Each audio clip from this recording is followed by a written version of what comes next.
we're going to finish laws of Klei HaMikdash, and then we're going to go into Biat Mikdash, which is great because it's the most relevant. Where were we? 10, 11. 10, 11? Wow, that far. Yeah. Okay. One of the points I was trying to make last time was this whole thing that they made the Urim V'Tumim second temples, but they didn't use them. We said that, according to the Rambam, that Gemara, which says there were certain things that were lacking in the second temple, the Rambam, throughout these halachas, basically does not hold of that statement of Chazal. What did Chazal say? They said there was no Urim V'Tumim. The Rambam says, no, there were Urim V'Tumim, just didn't use them. The Gemara says the Ark of the Covenant wasn't there. And the Rambam says, well, it was just in the basement, right? Mm-hmm. There was no Shechina. But the Rambam says there's Shechina in the second temple and Shechina Zayna B'Tela. That's why you could even have sacrificial service at the temple, even when the temple's in the state of destruction. So how does the Rambam understand this Gemara? He just says, no, the Gemara is wrong?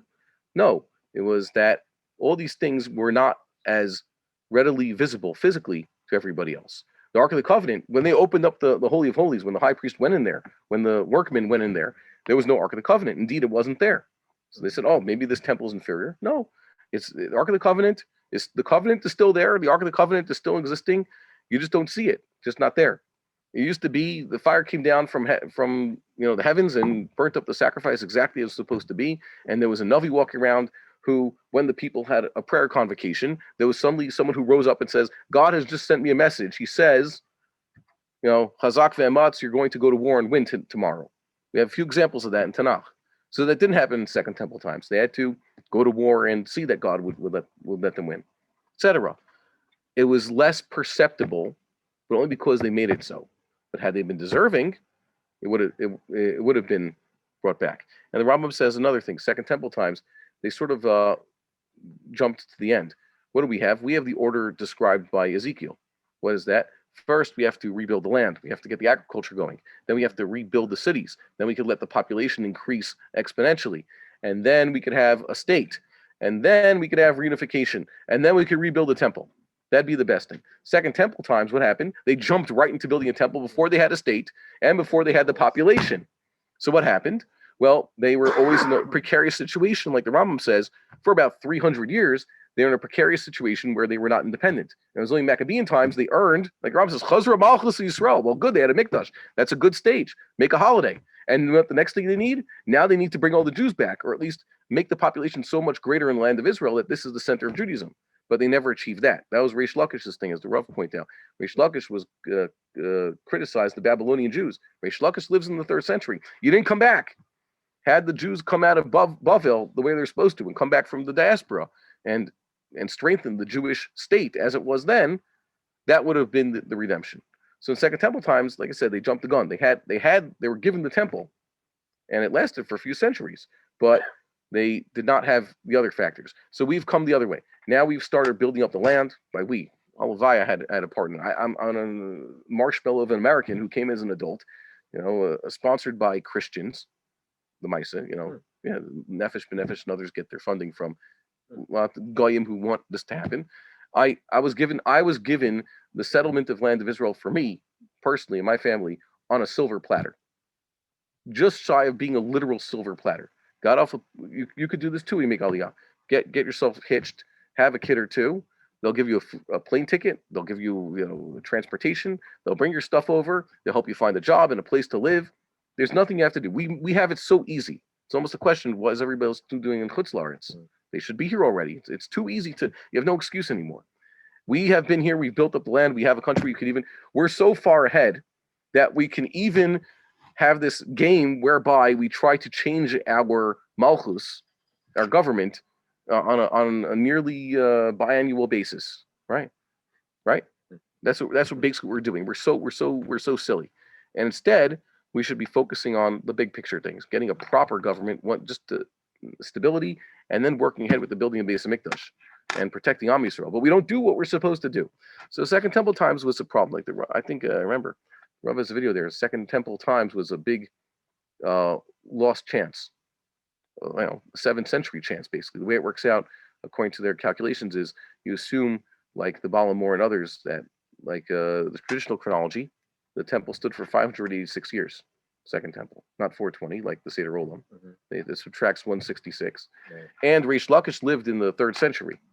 So Reish Lakish said even those ensuing centuries, Bar Kokhba times, etc., when they tried to recover this, they always had that chance. It was the same continuation of the same chance. And by then, they were losing it. So it's something that lasted for close to 1,000 years of Jewish history was missed. And now we're getting a second chance, thank God. A third chance, by the way. Third chance. So how would the asking the Urim Turim work in halacha? I'll put this on the screen for the benefit of those joining us at home. Please give me your patience. There was someone who had to ask the Urim Tumah question. Moshe Rabbeinu doesn't say he ever asked the Urim Tumah, by the way. He says Joshua will ask the Urim Tumah. Why did Moshe not need to do such a thing? Because it says Moshe Rabbeinu had this ability. I'll just go ask God. Pel pel daberbo umar evelo v'chidot. I speak to him mouth, where it's like a conversation, and it says also, Moshe Rabbeinu, it's like a man talking to his friend. That's how God used to speak to him. So Moses didn't need to. Of course, he didn't have any need to have to consult his brother or his nephew. Well, what does God want? Okay, so let me see. Let me put on the screen here. There you go. Okay. So how does it work? And by the way, Yeshua, you see that even though he was a Navi himself, he did have this commandment to go in front of Elazar and ask his questions. That is, he didn't have the luxury of asking us. Where are we? This is Klei HaMikdash? No, I opened up Biat Mikdash. I'm very sorry. There's this thing wrong there. Okay. Oh, Klei HaMikdash. Here we go. Okay. It says at the end of this thing, how to do this? Ketzat sholim. Omer HaKohen ufanav lifnei ha'aron. The Kohen stands and he is facing the Ark of the Covenant.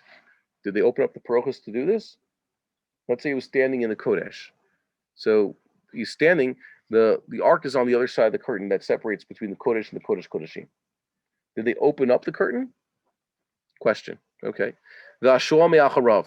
And the questioner, or the petitioner in this case, is standing behind the Kohen Gadol. Panav La'acharei Kohen. His face, he's facing the back of the Kohen. V'omer HaShoel, E'eleh Olo E'eleh.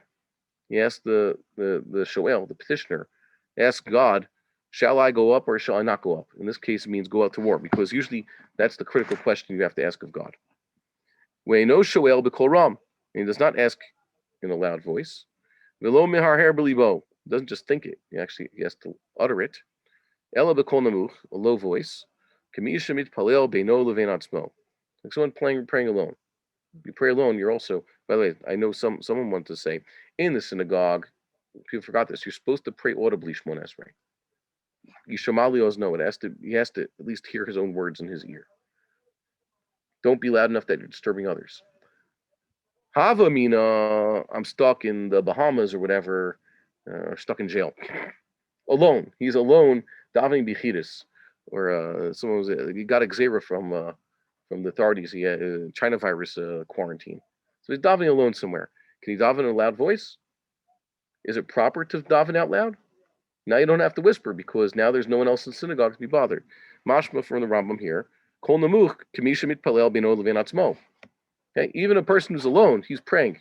Just him in his heart. It says about Eved Avraham, ani termach halelu leber libi. Speak to your heart. Okay, everybody is speaking to your heart is the description of prayer in the Tanakh.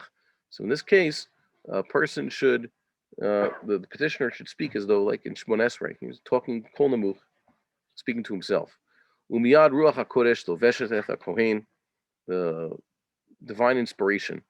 Ruach hakodesh is not like the Christians and others think. Some Jews are mistaken by this phrase. I think it's an entity unto itself. Ruach hakodesh is like ruach hacheret hayab libo, means he's motivated. Okay, it's a divine inspiration, means a divine motivation. Loveshet et hakohen. This is a figurative expression. It enwraps himself around the kohen. Umabit b'choshen, he looks at the choshen. Rebo mar'eh hanevuah, and he sees through a prophetic vision. Ale olothale. We'll see the word go up or do not go up. Ve'othioth shebolototh bin achoshen kineged panao. In the letters that are, I guess, bulging out, or somehow they come out of the choshen opposite his face. Interesting. While Kohen mishivo v'omerlo aleo lo thale, and the Kohen responds to him, go up or do not go up.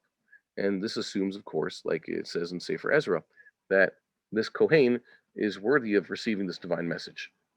And we have a record of the Kohanim Gedolim up until, let's say, Pinchas. It says Pinchas's son was Buki and Bukli, I think Uzi, Buki. There was a few descended from him.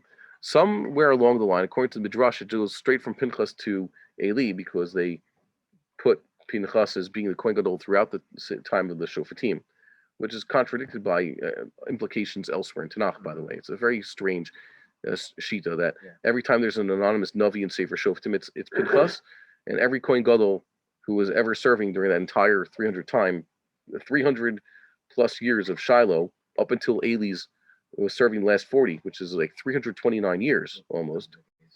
Pinchas was the Kohen Gadol, so it doesn't really fit what we know from other sources, but somehow it came into the possession of Eli's family for a few generations until it was restored to Tzadok, who was also a descendant of Pinchas. And then, like the Vilna Gaon points out, it persisted in this family even until Shimon Tzaddik, who could be traced to this. Starts with Tzadok, it goes down to Yeshua ben Yehud Tzadok, first high priest of Second Temple times, and continues through them.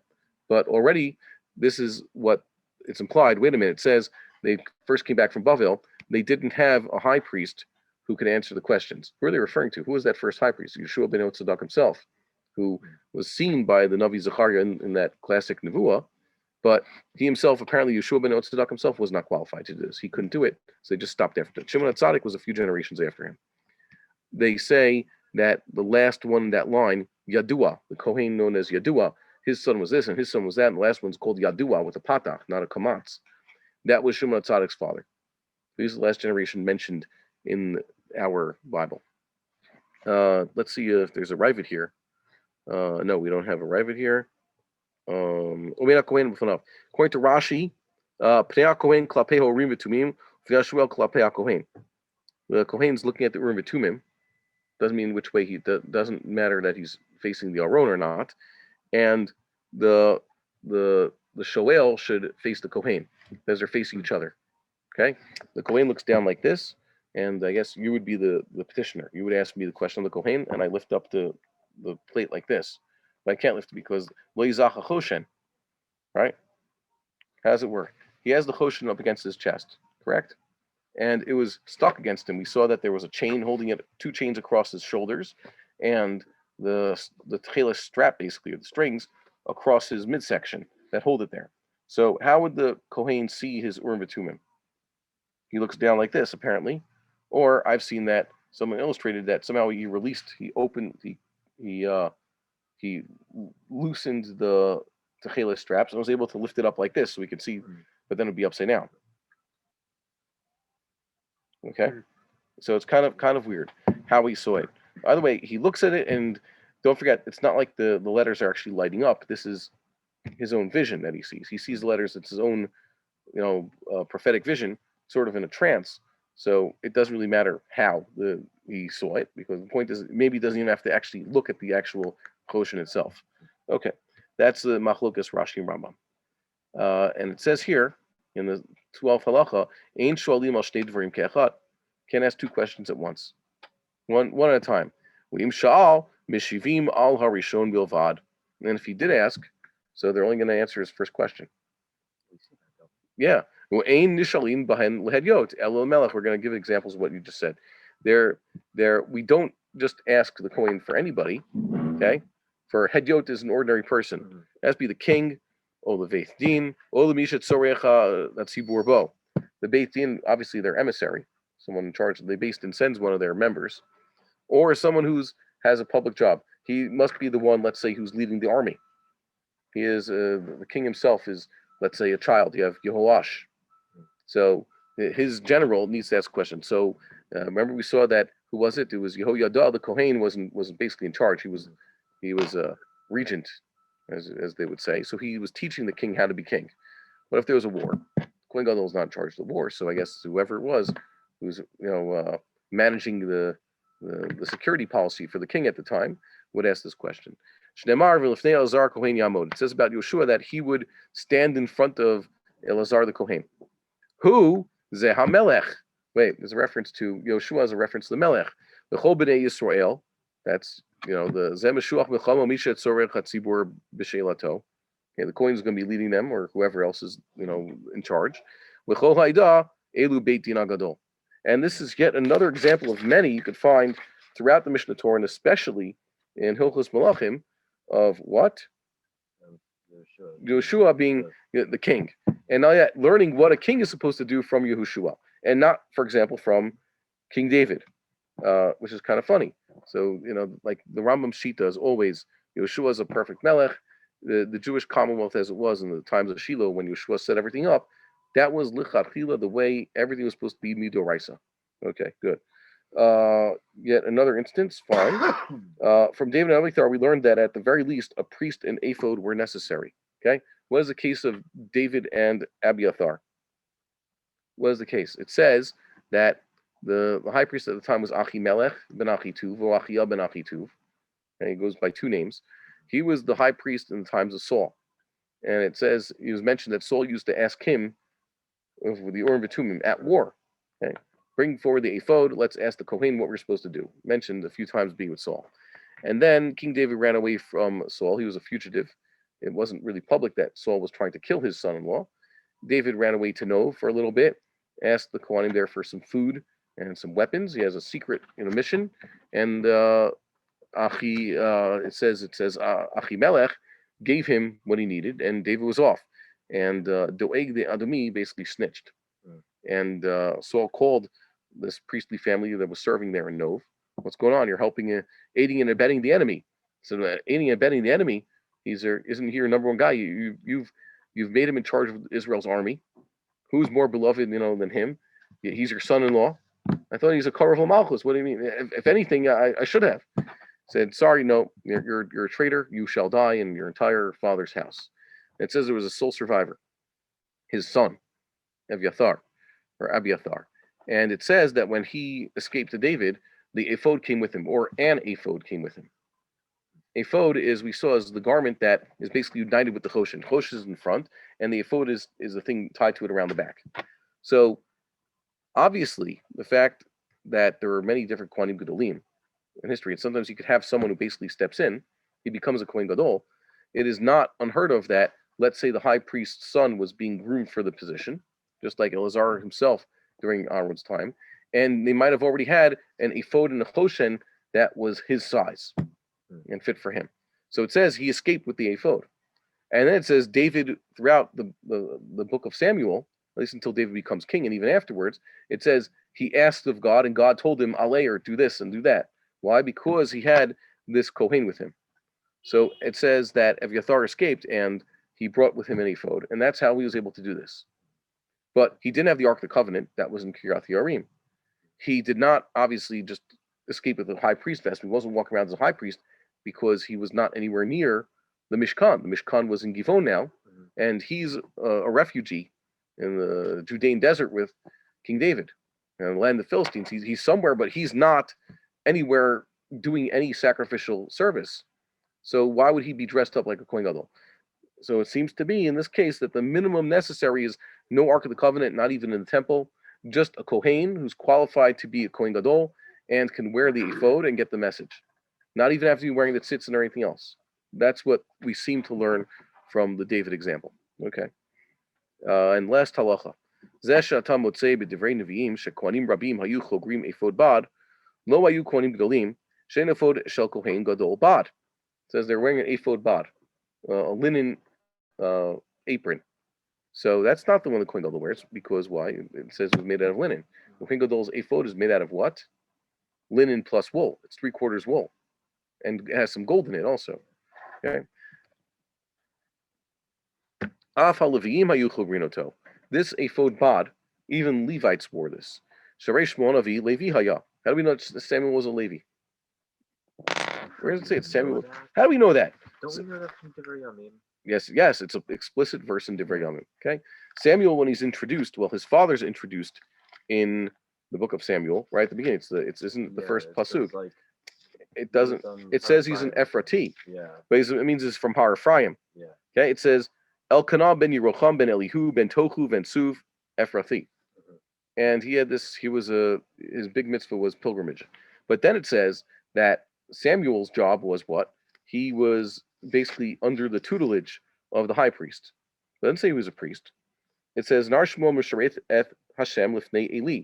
He was Mishareth et Hashem. That means he had some job in the temple. The only people who are allowed to have jobs in the temple are Kohanim and Levim. It means he had some sort of work. Sherut, like we see in they darshan that thing regarding B'nai Levi means they have to sing in front of God. Their Sherut and their service is singing and doorkeeping.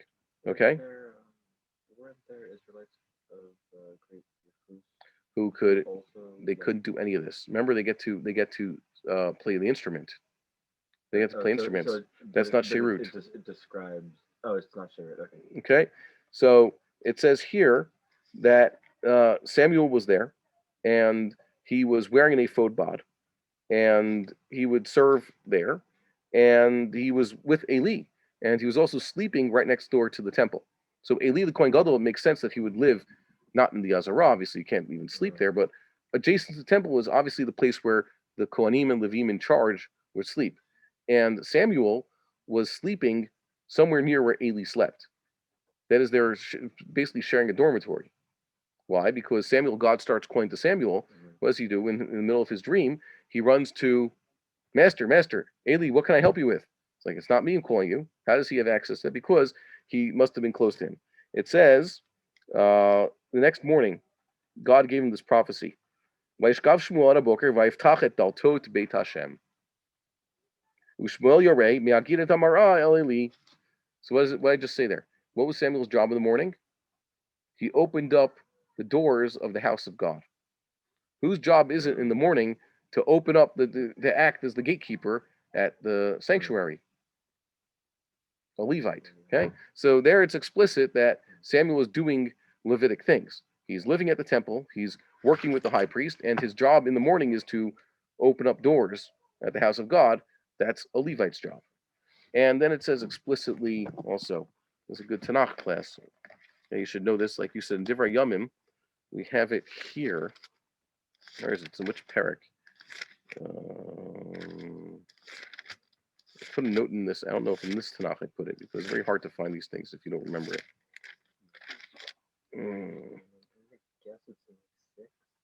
I have it in 9? Okay. No, maybe I'm wrong. I marked it in one of these. Where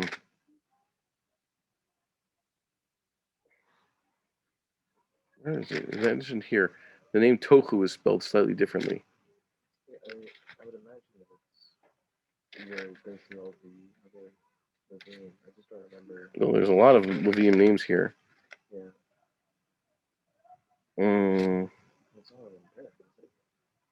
Here it says here, Bibnei Akiathi. Okay, the Kohathites. Heimanam Sharer, Ben Yoel, Ben Shmuel. It says, by the way, Samuel's son's name was Yoel. Samuel the prophet, one of his sons' name was Yoel. Okay, so this Haman, the singer in David's time, was a grandson of Samuel. Ben Elkanah, Ben Yerocham, Ben Eliel, Ben Toach instead of Tohu, Ben Suf, Ben Elkanah, Ben Macha, Ben Amasai, Ben Elkanah, Ben Yoel, Ben Azariah, Ben Sfanya, Ben Tachat, Ben Asir, Ben Aviasaph, Ben Korach.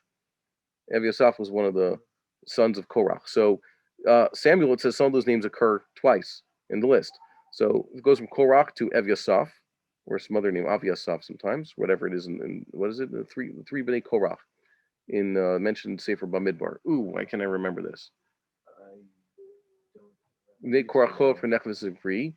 And it says the 3 names of Korach's sons. Wait, why do I forget? Oh, I keep forgetting these things. It means I'm not doing enough Chazara. Okay, it says here in the book of Shmos. Yoni, you familiar with this? You've seen this before?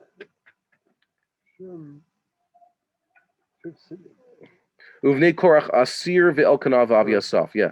See, Aviasaph was the 3rd son of Korach. Aviasaph Same spelling, but it's Evyasaf in Divrei Yamim. Okay, so it's slightly pronounced. It probably counts for different pronunciations, by the way. Okay, so Korach had Evyasaf, Asir, Tahath, Sefanya, Azariah, Yoel Elkanah, Amasai, Mahath, and then we get to Elkanah ben Suf. Okay, the second Elkanah on this thing. There's Suf, Toach or Tochu, Eliel, Yerocham, and then Elkanah, father of Shmuel. So he's what, about 10 generations after Korach. That was Samuel. And then his son was Yoel, and then his son was Haman. So that brings us, basically, this is explicit also in Divrei Yamim, that Shmuel Navi was a descendant of Korach and therefore a Levite. Okay. And Chazal have midrashim about that, what that meant to Korach. Somehow Korach knew that this would happen. So what? Well, Shmuel even wore an ephod. so he's wearing an ephod. So what would it mean? Sharei Shmuel Navi Levi Haya. And it says, Nar Choger Ephod Bad. He was a lad wearing an ephod, but what's the point of the saying? It's like what he wore. Well, it says, one, his mother used to bring him new clothing every year. But also, this is a privilege. Samuel basically jumped into the Levitic role as a singer and serving the Kohanim and learning what they're doing. Don't forget, if you are an apprentice to Eli the Kohen Gadol, and you'll never be a Kohen. So what's the form of your apprenticeship? Learning how to do Korban. You can't do what you're not allowed to do what a Kohen does. It means he's studying Torah from him and learning the prophetic ways. So Samuel was an outstanding, what we call a prodigy. Already at a young age, it says he achieved prophecy, and then he's like, wow, this is great. But even before he became a prophet at this young age, he was already exemplary. He was already wearing, let's say, the uniform of someone who's much older than him. Okay? Ella efod zeh hayu chogrim oto b'nei haneviyim umi shehu ra'ui shetishre alav ruach hakodesh. People who sought divine inspiration, people were aspiring to the priesthood, to the prophecy, the prophethood, like Samuel. So they were the ones who were dressed this way. Okay. Lo dia ki higia zeh lema'ath kohen gadol shemedvar al pi ha'efod v'achoshen b'ruach hakodesh. He might as well be a kohen gadol also because he can speak with divine inspiration. So this was a privilege that Samuel was given already at a young age, that it wasn't a surprise to them that Samuel, like Eli said, when Shmuel came to him and told him, oh, what do you want? He hears voices. Eli knew, he's become a Navi already. Just respond, yes, God, please talk. So that's basically what it was. Samuel was already, I guess, the best candidate for the job, and everybody knew it at the time. Okay, so Chazak, and if Chazak Rambam said Brich Rachmana Desayan, which means Baruch HaRachman She'azar Lanu. Okay, so thank God for helping us do this, and I guess you guys finished that whole pizza. Is there anything left that we could celebrate? Okay, so we'll okay, we're going to go to the next section of Halachot. Congratulations! Wow, there's no small feat. Sefer Avodah, we're going to see Hilchot Biat HaMikdash. Wow, how much more do we have to do? I tell you, I don't know. Where are the Nevi'im today? The Rambam says, remember the point in Nevuchim, Billy quotes this all the time. Nevuah stopped, Rambam says, must have been the shibud of the Gentile oppression. And the gullus, basically the fact that we're so distant from God. That's why Jews stopped having Nevi'im. So what about Second Temple times? Must have been there was something keeping away. So I really believe, with all that pessimism about the politics, we are basically we cause most of our problems. The fact that we are the cause of most of our problems, that's a given. Are we producing Nevi'im? Is there anybody here in the olden days? The Rambam says those who are aspiring to learn Nevuah. Are there anybody here who can even teach it? Remember, you have a school of B'nai HaNevi'im, like Elisha has hundreds of students following him. Shmuel Navi started this whole idea of having B'nai Nevi'im such that by the time Shaul was king, there were B'nai Nevi'im. You don't hear about that in Shoftim times.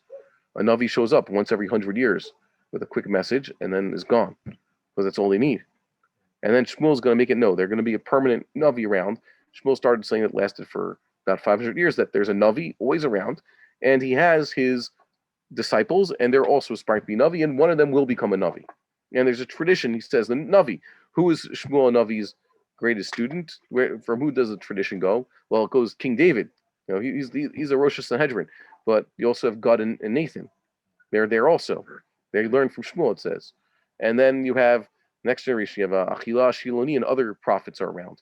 And it goes through Elianavi, and Elianavi has Elisha with him all the time. Elisha apparently had other Nevi'im. Yonah ben Amittai is mentioned explicitly by name. So you have this tradition, but it's always Navi to Navi. Who's going to start it? Who's training Nevi'im nowadays? Is there any school like this where they could potentially yeshiva for these types of people? I don't know. I think some places where I think they're trying, like they're into music and all that, they're too wishy-washy. They're not studying enough halacha. Well,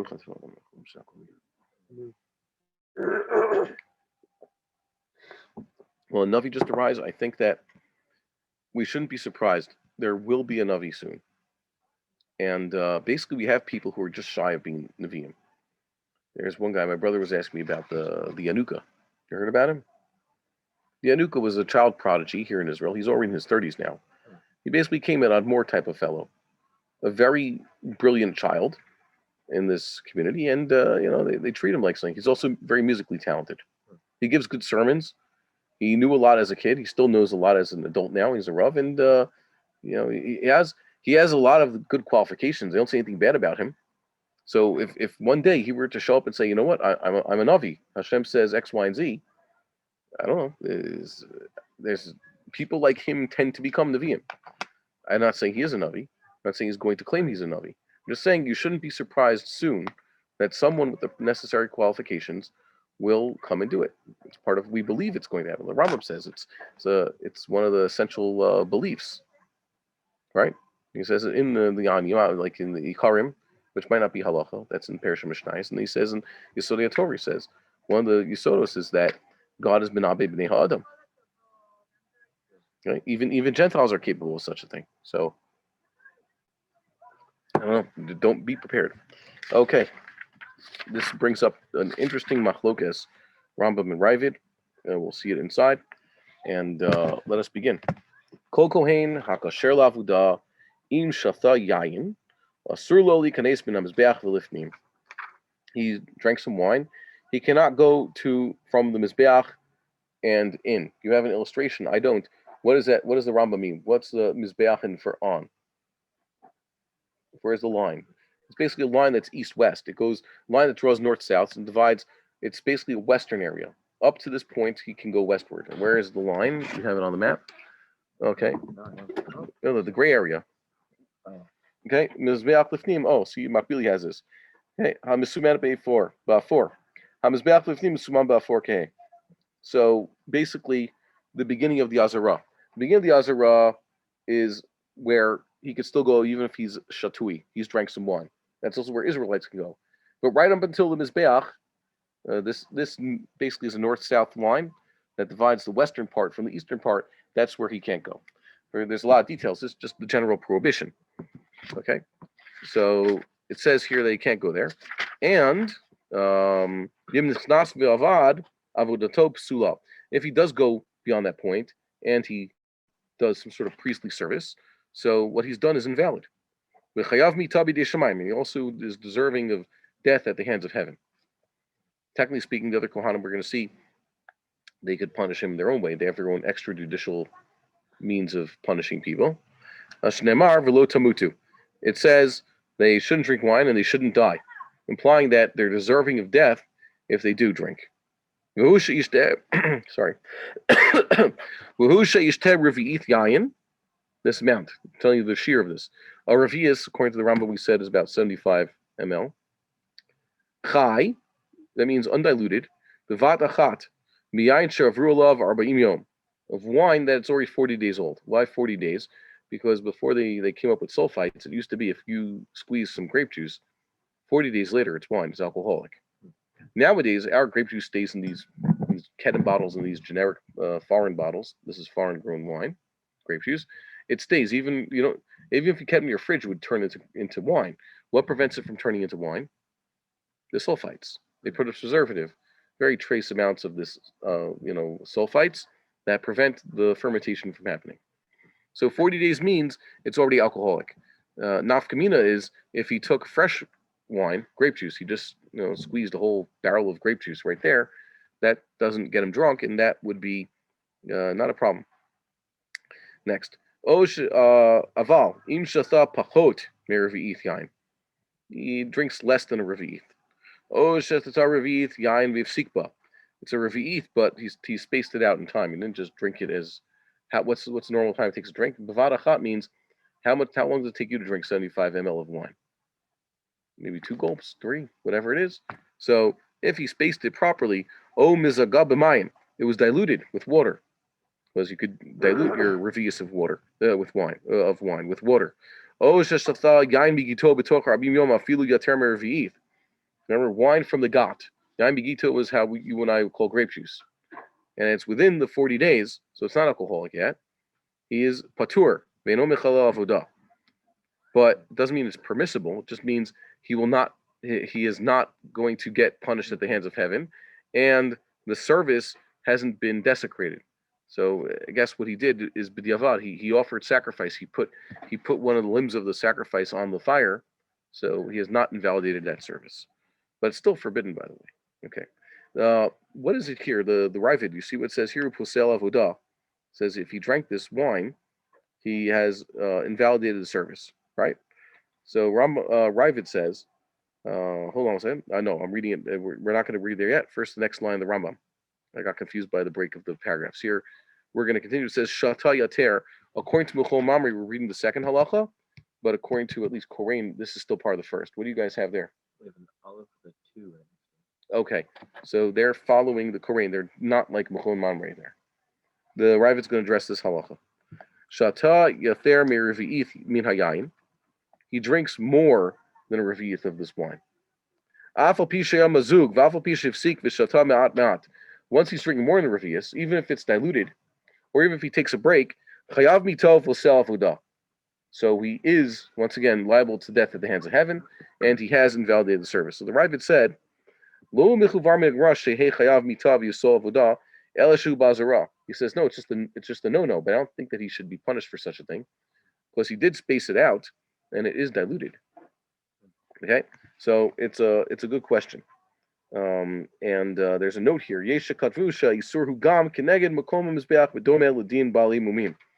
No, it's also the area opposite the altar, even more than the Rambam says. Part of the Azara, anywhere in the Azara that's directly opposite, like right in front of the mizbeach. So there's more area that which you can't enter. Just like a Balmum can't go there. Well, who's a Balmum? That means a blemished Kohen. Some say no, if they've drank wine, they could go to that place. Okay, machlokas. Next, you tell me what you have in your edition. Haya shikor mishar ha mashkirin or ha mishakarin. Mishakarin. Mishakarin is the way Machon Mamre seems to have it, because they don't have that extra yud, and that's what Makbili has, and the Korean has it mashkirin. Okay, now these verbs, one's the PL, one's the hifil. What's the shoresh? Shin kaf resh. What does shin kaf resh mean? Well, it means a strong drink. Sheikhar is miyayin v'sheikhar yazir. What is yayin v'sheikhar? What's the targum there? Yayin v'sheikhar. It says that the nazir can't drink yayin and sheikhar. What's yayin v'sheikhar? So it means we know we can't drink grape products. So yayin means new wine, and sheikhar is old wine, if I'm not mistaken. Because one's alcoholic, one's not. That means when it comes to a nazir, it's just the wine aspect. The nazir can't drink it and say, well, I just squoze it today. It's yain bigito, so it's not. There's slight differences between the rules that govern the kohanim and the nazir. Okay, so this one basically means things that are intoxicating. The only question is, do we use the peel or the pal? I wonder, does anybody have, what does the Ksaviyat of the Rambam have? Is there this extra yud that Korean has, or is it like the Makbili and the Machon Mamre? Usually Makbili and Machon Mamre, I would go with Machon Mamre, but the problem is, what does Machon Mamre do often? Add a lot of yuds and vavs. Okay, and if they're vowelizing, they have their, like we said, mentioned before, the Machon Mamre voweling system, which doesn't fit, let's say, Tiberian vowels. His own sheet of doing that. So I don't know. He says, let's say the Kohen now has drank beer, okay, drank some Budweiser or some vodka or something. That's not wine. Asur likanes HaMikdash. He cannot go into the temple. And by the way, normal wine, what's its percentage of alcohol? You understand how drunk it's going to get him, is about 14%. Beer is less. right? And strong drinks, the distilled stuff, whiskey and vodka is a lot more, right? How much of vodka is more than whiskey, right? What percentage is whiskey? I don't know. Whiskey is 40. Whiskey's just 4%? 440. For 40% by volume, yeah, 40 proof. Okay, so that's a lot more than wine. Okay, so you can understand. And vodka is what, 50, 60? Okay, might as well. To me, it's like drinking rubbing alcohol. You know, what are you doing to yourself? They say no, rubbing alcohol will poison you. Oh, and vodka won't. Next, Hayashi kor mishara mashkirin. Asur likanes lamikdash. So he can't go into the mikdash. V'im nichnas bu'avad v'ushikor mishara mishakarin. He does go into the temple, and he's drunk from some other strong drink. Afilu mina chalav u'mina devela. It's fermented milk, or devela is date beer. Where did they drink fermented date juice? In Bavil. That was the main alcoholic drink in Bavil at the time. Oh. Yes, they had some wine. They used wine for kiddush, but wine was more of a luxury. In Eretz Yisrael, wine's all over the place. In Bavil, they don't grow grapes. What? What? They call it's the date beer mentioned all over the place in the Gemara. So that's devela. Hareze loke valato kashira. So he should be lashed, not put to death. He is lashed, but his service still is valid. She'ein chayavim ita ela al hayayin b'shat avodah. The only thing from which there be a death penalty at the hands of heaven is wine during the time of the service when he's actually serving. Ve'ein mechala avodah ela shikor min hayayin. Also, the only chilul avodah, the only time you get this death penalty, and the only time there's a desecration of the service, that the service is invalid, is if it's actual wine. It says here, the devela, others say he's exempt. No, it's also pater aval aser. He shouldn't be located. Now, let's see this. And the Ravid said also, Afal pisha mazug vafal pisha hifsik. Lasa Ravid bikrum elu lokeach enu chayav misa avodaso kshera. Okay. Let's read this note on the bet. He also says, Ladada Rambam kishatem mishar mashakarin. Okay, see over here, it's funny. Even Korean's inconsistent. They have the mashkirin over here, but it says mashakarin down here, like the makbili. Look at Rocky Maya Shikor Gamur. Okay, went to Rambam. He should only be lashed if he's actually drunk. If he's drinking beer, but he manages to stay sober somehow, he's not drunk, so he would be exempt from punishment. The Taz says that the Kavan Shalom Nemar Bishar Mishakrin Shirom Furash Asur Shtotman Afilu Kolshu. No, higher standard, because it doesn't talk about beer. It says, well, wine don't drinks, and that's a revius. Beer, perhaps it's even though it's even less alcoholic, perhaps the standard is even lower. The Rambam says Kadas Ramu Kasvu Smag V'Sefer Chinuch Ladas Rishon Marbi Tosfos etc. Examples Patur Kishishotem Yishar Mishakrin. Others say that there's a complete patur if it's something else. Okay, so once again, we'll have to see what the Sanhedrin is going to decide when they start doing the temple service. Obviously, we have a lot. Alcoholic drinks are a lot more, I guess, a lot more convenient nowadays. You've been downstairs in the Makolet, right below us. There's a whole aisle of basically wine and other alcoholic drinks. It's very easy to get. Have it all year round, and the Kohanim should know they should avoid these things. Okay. Let's scroll up to the next thing. Just like you can't go into the temple when because of drunkenness. Where do we learn this pasuk? It says Uhorot b'nei Yisrael. Talks about the Kohanim. Elazar and Itamar were told Yain v'shechar al teish data. No, God said to Aaron, Yain v'shechar al teish data uveneta yitcha b'voachem elom oed l'sharet b'kodesh, etc. And then it adds Uhorot b'nei Yisrael. Also, when you want to teach, you cannot be drinking. Okay. Afilu achal tmarimo shata chalav v'nishtabashad dato me'at. The person's just ate a lot of dates or drank milk. I don't get it. Does anybody here ever get drunk on milk? My kids drink milk and they don't get drunk. Does shoko get people drunk? Why would milk be induce drunkenness? And the answer is they used to not pasteurize or homogenize the milk. Okay, so you didn't homogenize the milk. The whey came off easily, liquidy parts. The milk used to be thicker, and it was not pasteurized. It means you didn't cook it. Pasteurization is basically a mild form of cooking. Why would you pasteurize the milk? Why would you mildly cook your milk and homogenize your milk? Homogenization means they put in a big machine to basically make it that it's more I guess it's an emulsification. It's not a solution, but it looks to us like a solution. That means it's very liquidy.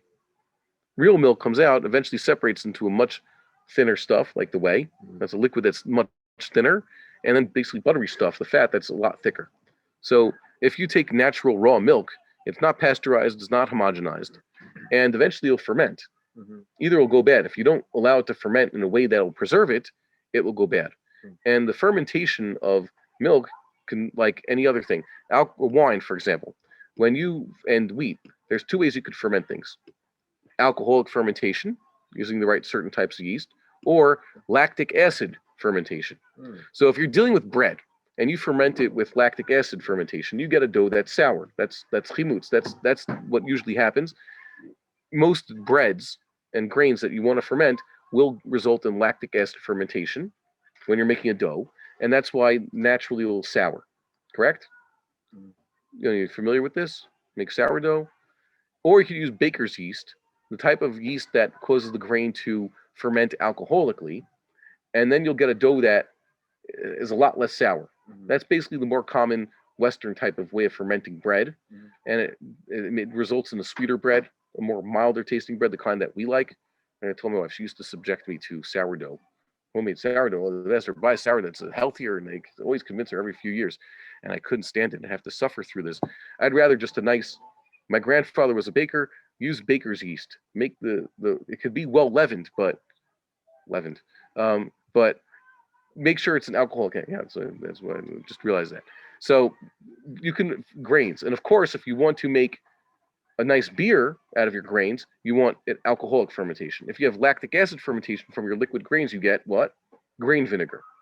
So you don't want that, or something else. That would result in acetic acid.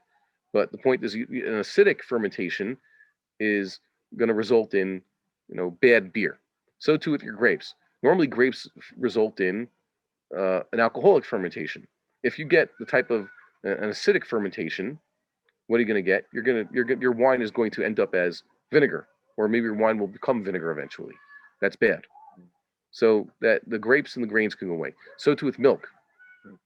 You can get your milk to ferment a certain way as part of the preserving. Remember, they don't have refrigerators or freezers. Your milk is not going to last unless you ferment it. So if you ferment milk with using lactic acid fermentation, what are you going to get? It's called yogurt. Yogurts and cheeses and things like that, which just have a certain sourness. And depending on what salt you put into there and what other enzymes, the rennet, etc., you get different cheeses. But the basic fermented milk products using lactic acid fermentation result in yogurts. Or you could have your milk somehow ferment that it's more alcoholic. I don't know exactly how this would go about, but there's a way. There's a pathway to this. And that's why twice already the Rambam, based on Chazal, are assuming that you drink milk in quantities, you're going to get stoned from it. How? Because it also results in something alcoholic forming. Okay, so that's just the way it was in the old days. If you didn't ferment your juices, they would go bad. Okay. What? That explains what happens with Yael and Sisera.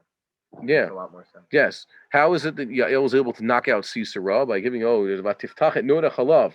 She opened up the milk flask.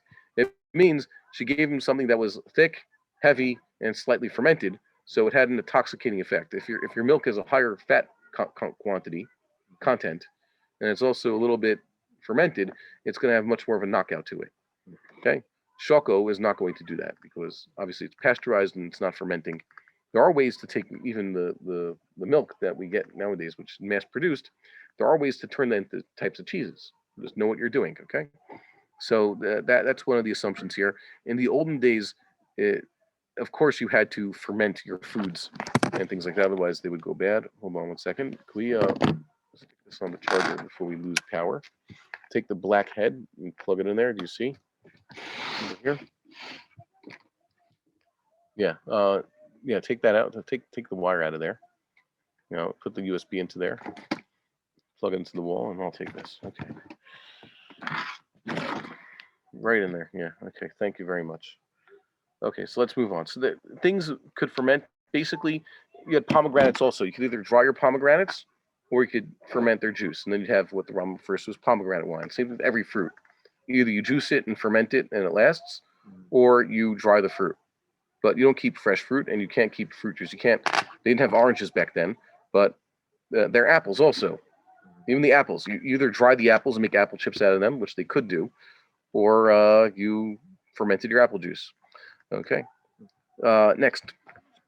So the Kohanim shouldn't do there, and it applies to everything. So they shouldn't be teaching either. They shouldn't be ruling in halacha. Lehorot means to issue a halachic ruling. V'im hora b'davar shu mefurash b'Torah. If he instructed something that's explicit in the Torah, ad she'id de'ehu atzdukim mutar. It's such a thing that even Sadducees, who only believe in the literal Torah, even this they'll say like, yes, lighting fire on the Sabbath is forbidden. Him instructing doesn't mean he instructed it in a drunken state. That's not a prohibition. Go and show Rosh Sheretz Tameh. He tells people that one of these sheratzim is ritually contaminated. A mouse is tameh. That's explicit in the Torah. Or that's fardeas tahor because it's not on the list. You know, the achbar, etc. The lita'ah and tinshamet. It's fardeas is not one of them. We know what a frog is, even though I think there's one Rishon that says frog is alligators or something like that. Because the makat sfardeim was alligators. Doesn't seem to fit. Everybody knows what a sfardea is. Well known to it's frogs.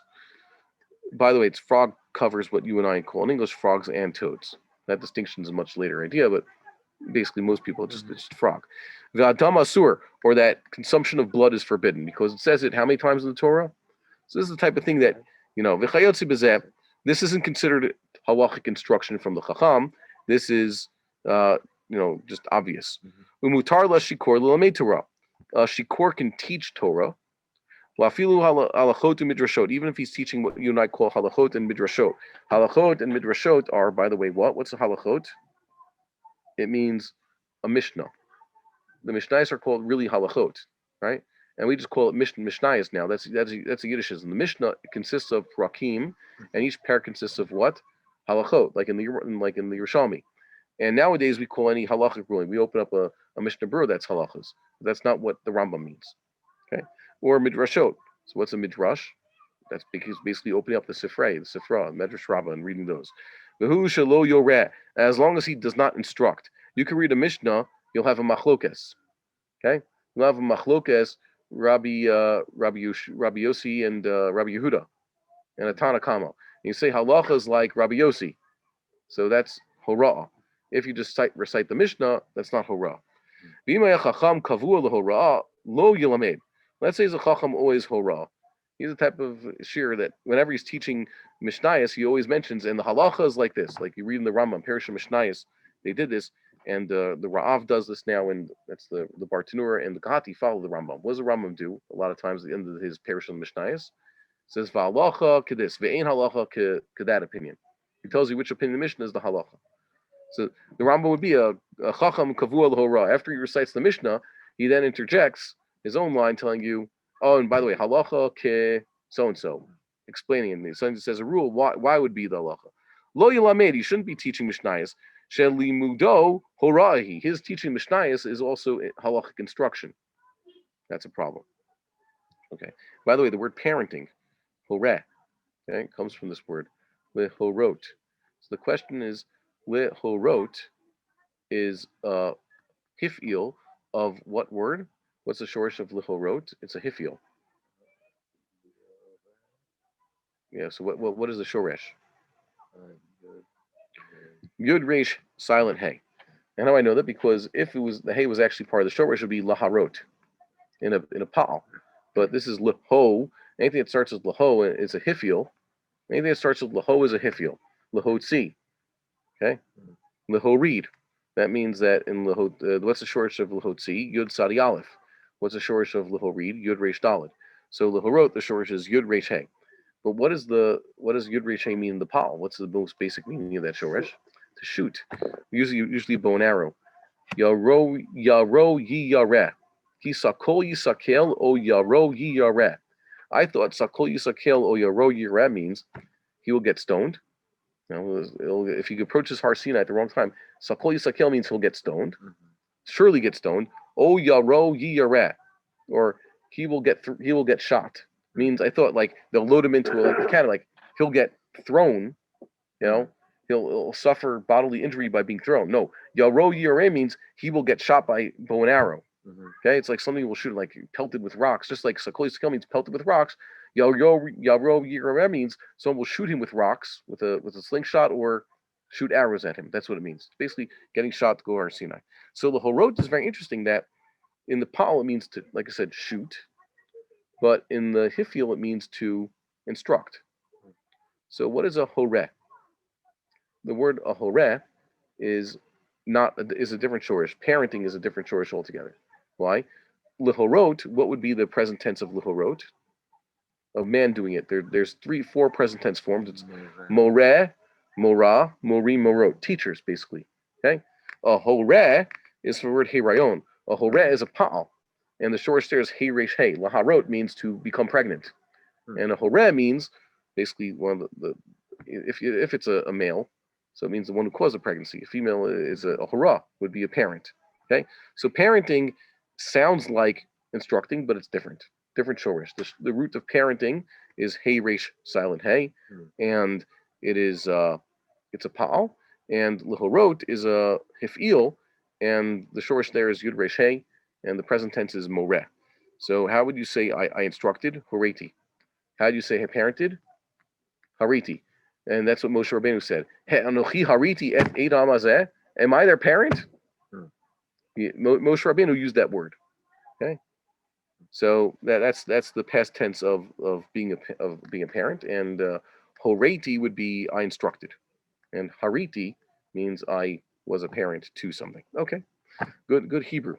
It's good to know how our language works. What else? What else is here? So you shouldn't be instructing. We read that already. Next.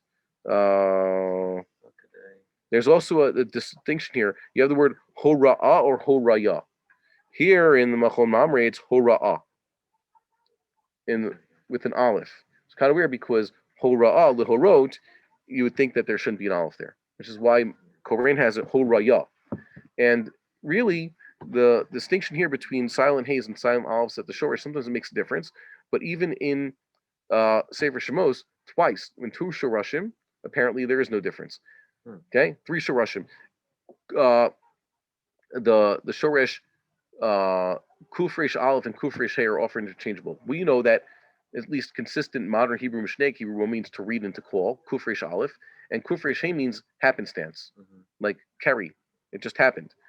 But the problem is that often we have, let's say, even the Rambam says, how you say likro with halel, the crow with an aleph, silent aleph, it's likrot, to read, even though the crow truly means to happen.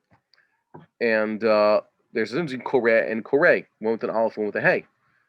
But the problem is in Shmos we have it that it's Elohim Elohim Nikra Aleinu. Nikra twice is it seems to be the same verb. God happened to upon us, and one time it's written a hey, one time it's written an aleph. And same thing with the shorish, according to a few Rishonim. Viniflinu, the pei lamed aleph shorish is the same as pei lamed hey. According to at least the Hebrew grammar books, pei lamed aleph is to make something amazing, right, and exceptional, and pei lamed hey is to discriminate, haflaya or hafla'ah. Okay, so there's the shoresh kufresh aleph and kufresh hey are sometimes interchangeable, and the shoresh we just said pei lamed aleph and pei lamed hey, and there's another example. Sometimes kin'ah.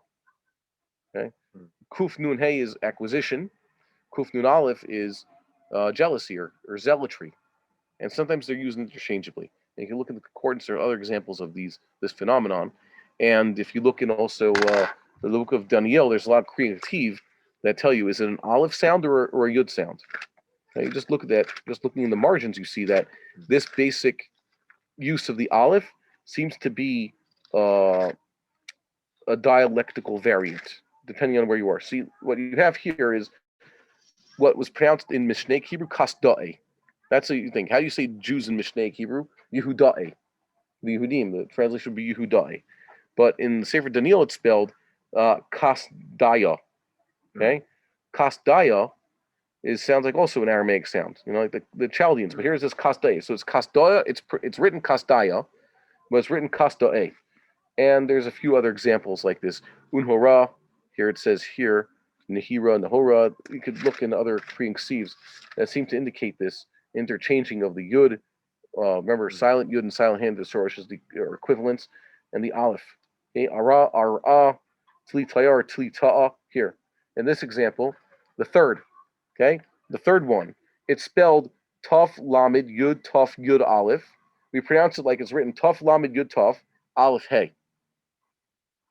Okay, take a look at this word over here in the Korean Ksiv and see the different pronunciations seem to reflect what we're seeing here. That was the word Hora'ah or Horaya. And the same thing you could find with Thanksgiving. How do you say to thank in Hebrew? Lehodot. What? Hodaya. Yeah, Hodaya. That's true modern Hebrew because it's trying to be consistent. Lehodot is what's the shoresh? Ani modelecha. Modeh ani. The shoresh clearly is Yud Dalet Hey, and it's a hifiel, like we just saw Lehorot. But sometimes you have Hodaya is pronounced Hoda'ah. So they want to say is, I guess that I'm willing to bet you that the academy has it. The Academia Halashon itself is a kind of thing like they're using the word academia. You'd think that they would come up with a Hebrew term for such a thing. And I would imagine that they say Ho Daya with the Yud is Thanksgiving, and Ho Da'ah is concession, or like admitting something, admission. Okay, even though the words are very closely related, especially when you get to Vidui. Vidui is the what do you call it? The act of confession, and the shorish of Vidui obviously is Yud Dalid Yud or silent Hey. But then we have the word Vadai from Vidui, and there suddenly the Aleph shows up again at the end of the shoresh. So is it Yud Dalid Aleph or Yud Dalid Hey? Yud Dalid silent Hey. So all these shoreshim show us that in post-biblical Hebrew, I think it's especially because this Aramaic influence, you have this, I guess, ambivalence. Okay, so is it Horaya or Hora'ah? Is it Hodaya or Ho-Da'ah? Sometimes used interchangeably, and it depends on your gear so that you have. Like I said, in another case, I would really like to know, what did the Rambam write? Did he write Hora'ah with an aleph or Horaya with a yud?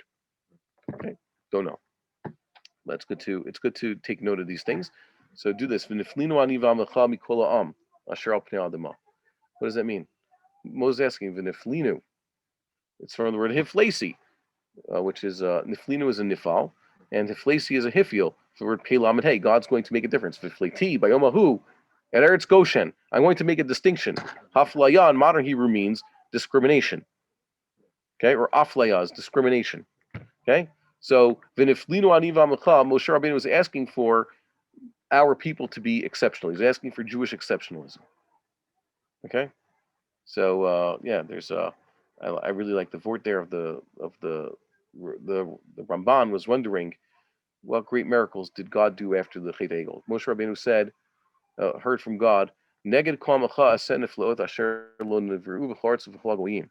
Rachol Am Asher Tabik Rod Maseh Hashem Kin Rahu Asher Ani Osei Mach. God promised Moses great miracles after Chet Egel. What was it? What was the great things that God did after Chet Egel? So some say, like I have to look this up, and I'm forgetting again, the Ramban and others going with the idea that the greatest miracles happen before Chet Egel. Yitzias Mitzrayim, Kriyas Yamsuf, Matan Torah, that's already done. So it means that there's going to be exceptionalism. Okay, it's talking about the exceptionalism.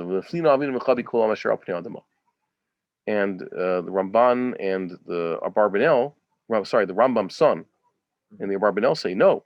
The greatest miracles happened after Chet Egel.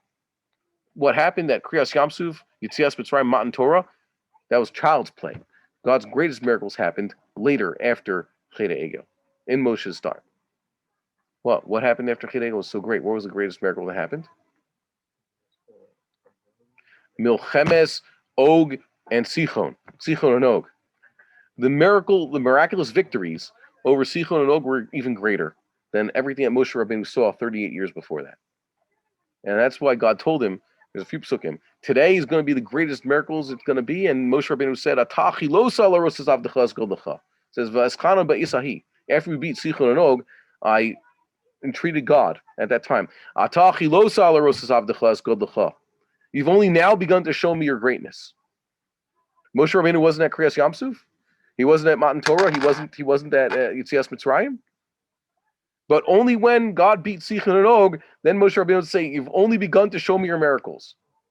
It's like the Rambam's son and the Abarbanel say. It's because those miracles, the miraculous wars of victory against Sichon and Og, were so much greater than Yitzias Mitzrayim, etc.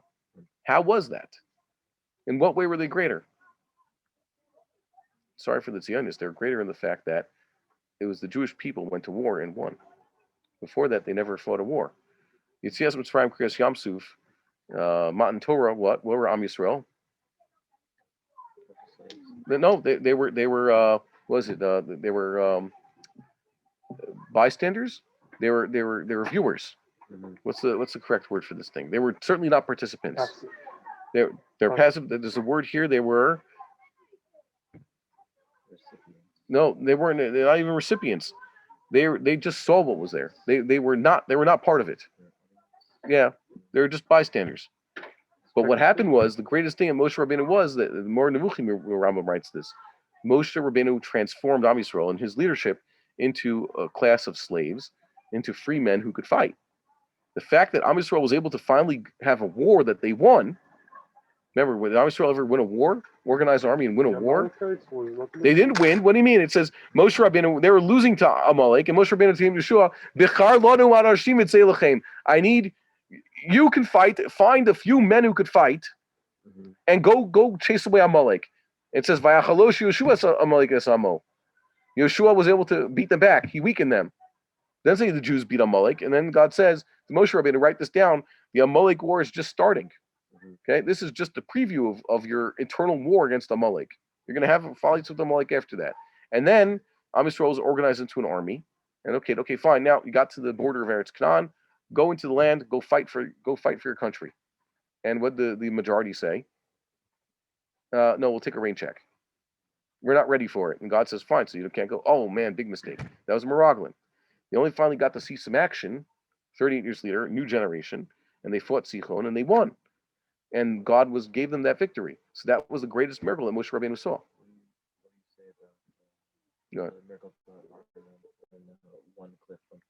One that's not in the Torah. That's a medrash. Fine. So I'm saying that was not the greatest miracle. That's what not Moshe Rabbeinu was talking about. He says, we beat Sichon, we took all their land. And we took Og, we took all their land. And it was great. And I told Am Yisrael, you see what God can do to you? This is just a taste of what is going to happen in Eretz Canaan. And Moshe Rabbeinu then said to God, Atachi lo salaros, you have only begun to show me now. There's a shear by one. What? There's a shear by one. That's not love dafka, is that the shear. That's what you're reading too much. You're taking medrash too literally. There's other shots on what the song was about. Okay. Yeah, and like I said, I'll show you after Shir. We'll look at more psukim where God told them that Sichon and Og is just the beginning. It's just the beginning. Okay, it's in Sefer Devarim. Let's learn more of this. Okay. Here's an interesting question. It says in Halacha, hey, he just drinks shasa kadei revius bilvad, v'haya ba mayim kol shehu. Okay, he drinks just a revius, 75 ml of wine, has a little bit of water. Oh, is slightly diluted. Oh, yoshan ma'at. Doesn't mean old wine. It means he slept a little bit. Oh, halach kadei mil. He went for a walk of a basically a kilometer. Kvar avar yain umutar lavod. So he's got to have his system. He can walk again. Now he can work again. Okay. So the Kohen drank first thing in the morning after Shacharis, and he's going to be working the temple the afternoon shift. He should be fine. Aval im shata yoter merivit afilu mazug. Once he drinks more than the revius, even if it is diluted, sheinat at o haderech mosifim b'shichruto. Then taking a nap, sleeping it off, or trying to walk it off, that makes it worse. Ella yasheh lefi ashichrut. Okay, yisheh. Sorry, yisheh means he should wait it out. Ad sheli shermi shichruto shum davar ba'olam, till he really gets it all out of him. Okay, and everybody should know what they can handle. And once again, the Ravid jumps to the Rambam. Avzelo mechuvar. This isn't so clear. The fatur de kamrinan aval mutter laavod lo amrinan. The Rambam says now it's mutter for him to work. No, it just means he's still exempt. Okay? Elashu mutar lo wrote. The heter in this case is only that he could start instructing, but he still can't go back to work if he's a Kohen. Okay? And there's a Shulchan Aruch here Well, the Shulchan Aruch about ruling. Katav Shulchan Aruch sheyesh omrim shemuter shatui lishamesh dayan. He could work as a rabbinic judge if he's a little bit drank a little bit. V'yesh shekasu shadavka kishadonin bedin zesh losha dayanim aval l'dayan echad asur ladun kishu shikor. Yeah, if there's other judges with him, but if he had a drink already this morning and he's alone, he shouldn't be doing that. There's other things over here. It says here, Rashba tir l'rope if saksha posek natan dato alav lefnei sheshata. He can issue a ruling that he was already thinking about before he drank the alcohol. It's just the answer of saying mutter or usser. Let's say he's looked through his books. He's about to say mutter, and then he says kiddush bori piragafen because it's Shabbos or whatever. And then he says mutter. He was already going to say mutter, so it's fine. The Ramah yitir lifsok with the varshu barum farash poskim. Okay, the Ramah says if it's something that's already first in the poskim, it's not a Mishneh, it's not a pasuk in the Torah, but it's a Shulchan Aruch that everybody knows. That's also good, and the Shach disagrees because Ravid Radbaz Shefshar La'Kel wrote La'achar Shazot Yain B'Toch Suda Al Smach Devriya Tosfos. Why? If you can give a hurrah if you drank a wine toch kedei your big meal. Why? Because the food in your stomach slows down the alcohol absorption, right? There's a difference. A guy in a full stomach drinks one beer will have a lower back than a guy who just drank a beer on an empty stomach. Back is blood alcohol content. Okay. There's other ones here. Anything that's really crazy? No, here. You guys can learn this on their own. Let's see this one. Anshe mishmar mutarim lishtot yain baliloth aval lo bimei shabbaton. This gets to a very interesting sugya which has a hashkafic difference. Rashi and Ravid versus the Rambam. There's a few notes about this. I want to talk about this on Pesach. Were you guys with us on Pesach at the Stern Farm? Okay. I had written all this up, but it was ever the people were too busy talking, so we had to keep it really short. But now we get to hear the long version of what's going on here. It's a Gemara in Tainus, so it's quite interesting. It says here, Anshe Mishmar mutarin lishtot yain balilot avalo b'mei Shabbaton. The Anshe Mishmar are the people in the Beis Hamikdash that week. The Kohanim were on duty. So most Kohanim, by the time the day is over, are not going to be doing any service. They live their lives. They go home and eat, whatever it is. They don't live in Yerushalayim necessarily. But the point is, now they could drink some wine at night, but not during the day. B'mei Shabbaton means the days of their week.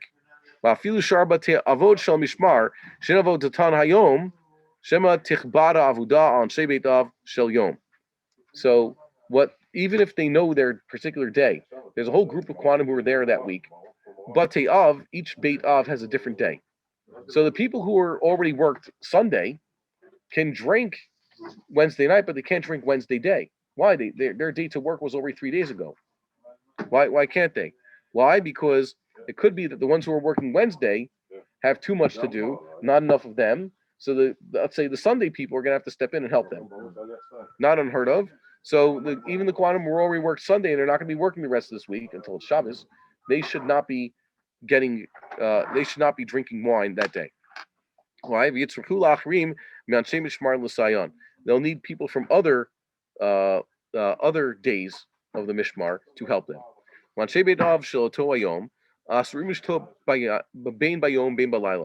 If it's their day to work, they're the Monday people, they can't drink Sunday night. Okay? Sunday night, but some say no, that's a little bit different. We're gonna see that this machlokas, Rashi's gonna say something differently.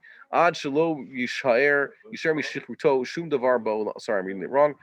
And it says here, I started reading the next halacha over on the screen wrong. It says they can't drink that day, and they can't drink that night. Shema yishtebelai v'yashkim la'avodato v'adayin losar yino me'elav. Monday's Kohanim can't drink Sunday night. Halachically, Sunday night is halachically Monday. Why? Because it might not wear off by the time Monday starts. So you look over here in the Ravid. V'adayin losar yino me'elav. His wine hasn't left him. Means he hasn't sobered up yet. Amar Avram. The reason we tell them not to drink at night is because they have to do Akhtar Simurin. All the leftover korbanos pieces have to be burned. There's still people from that night. But the Ravid's talking about what? The ensuing night. The Ravid understood the Gemara like Rashi over here, that the Kohanim who work, let's say Monday, can't drink Sunday night because that's halachically Monday, and they need to make sure they're sober Monday morning. Whereas Rav and Rashi say they can't drink Monday night because Monday night is the continuation of Monday's service. The first part of Monday night is burning all the leftovers. Nafkamina would be Friday. By what do? You have to make sure to burn all Friday's korban by Shabbos, correct? If I'm not mistaken. So, according to Ravid and Rashi, there's no problem. They then could drink Friday night. They could have Kiddush Friday night and whatever. They don't have to let someone else say Kiddush for them because they're not going to be doing anything Friday night. According to the Rambam, the Isser is Thursday night. The people who are working Friday cannot drink Thursday night. Why? Because we want to make sure they're sober Friday morning. There we have it. So there are quite a few Rishonim who hold that way. It's clear they all agree that the people who are working this day in the temple can't drink at night. The only question is the previous night or the ensuing night. Good machlokas. So I wonder what they're going to do. I see argument is both ways. Okay. This is something interesting. So the Rambam was talking about assuming this halacha assumes the temple standing and everything's working right. Now, oh man, I forgot to put it up on the screen. What Rav Kapach says about this. There's too much of Rav Kapach there. Rav Kapach does point out that those who were jumping on the Rambam should learn to make a distinction. The Rambam assumes that you could have temple service without a temple.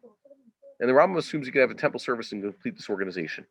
That is, if you don't have the Mishmarot all up and running the way it is supposed to be, so that's what you have to do. Sometimes you can't have such high standards. So we'll see Rav Kapach's thing next week. I wanted to go over it today, and I just didn't. Whatever. I was reading it this morning. Some interesting things, but there'll be time to see Rav Kapach what he has to say about this. Okay. Let's see just the basic machlokas here. A Kohen knows me'eza mishmarhu, me'eza beit avu. He knows which mishmar he was. Wow. They used to keep track of these things. He even knows what day he works in the temple, what day of the week, whatever beit av that is. And not only that, he knows which beit av he's part of, and he knows which day of the week they used to work. Asur lo lishtot kol hayom. He cannot drink alcohol that day. He knows what the mishmar is. That means he knows which week he works. Doesn't know the beit av, so he doesn't know what day. Asur lishtot kol ota Shabbos shmishmarto ovadin ba. So he can't drink that entire week. This is a halacha that seems to be a temple times halacha. I mean, most Kohanim do this. They knew where they were, and if he's not the temple, let's say he lives in Bavel. There are Kohanim who lived in Bavel. There are Kohanim who lived in Alexandria. There are Kohanim just lived parts of Eretz Yisrael who were not coming to the temple to serve. So this is halacha. It's in Shas, and it basically says so. He shouldn't drink at those times. He knows something about when he's supposed to be serving. If he's nowhere near the temple, that's his day. His family doesn't drink wine. Fine. Lo yamakir mishmarto, but the Kohen doesn't know what part of Mishmar he's in. V'lo b'te'avotav, or he doesn't know which family's house. Nowadays, I don't know. I don't think they're even Kohanim Yuchasim. I do not know if they make a claim to know that, yes, I'm part of Mishpachas Yehoyariv, okay, or El Yashiv, etc. And I know what day, what week we're supposed to work. We would usually work 3 weeks after Passover, okay? I don't think there's anybody alive today who are like that. Not even the Rappaports, right? Hadin notain shasur lishtot yain lo'olam. It makes sense by rights. He should never drink wine ever. Because the suffix every week is potentially the week he's supposed to be working in the temple. And for Kohen, the isser of drinking wine is d'oraisa. Suffix d'oraisa l'chumra. Aval takanato kal lato. His remedy, the solution is actually not that good thing. It's like, yeah, you're a winner and a loser. Okay?